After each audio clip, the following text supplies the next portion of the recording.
J'étais arrivée dans une période où j'avais besoin de me challenger. Ça faisait 6 ans que je bossais avec des équipes sport, pro.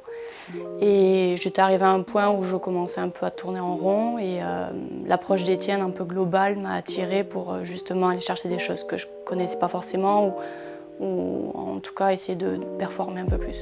C'est de l'ostéopathie du sport, mais c'est aussi de l'ostéopathie de l'humain.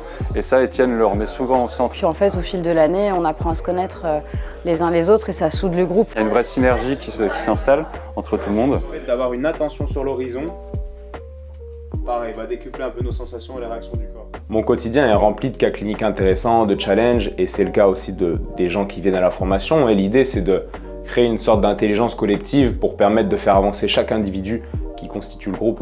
J'ai adoré le fait qu'on vienne tous d'horizons différents, différentes écoles, qu'on puisse partager justement nos formations. Forcément sur ce format-là de 1 an avec 4 week-ends, plus des réunions Zoom, plus le WhatsApp et l'autre application qui nous permet vraiment d'être en contact tout le temps.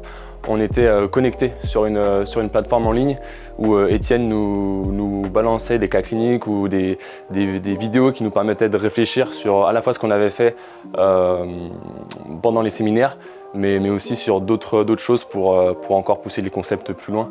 De se dire que c'était sur 4 séminaires, mais qu'en fait, la formation, elle était au quotidien si on voulait vraiment pousser les choses. Donc. Je pense qu'elle peut aller très bien à des jeunes étudiants qui sortent de l'école, qui du coup vont ouvrir un peu plus leurs esprits, comme à des gens qui, comme moi, ont une dizaine d'années de pratique maintenant dans les mains.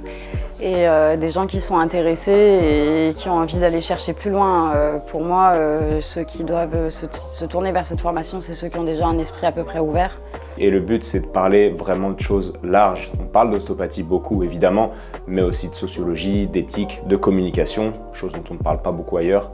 Et tout ça, je trouve que ça fait la différence derrière sur le terrain. Même dans le groupe, il y a des jeunes, il y a des un petit peu moins jeunes comme moi.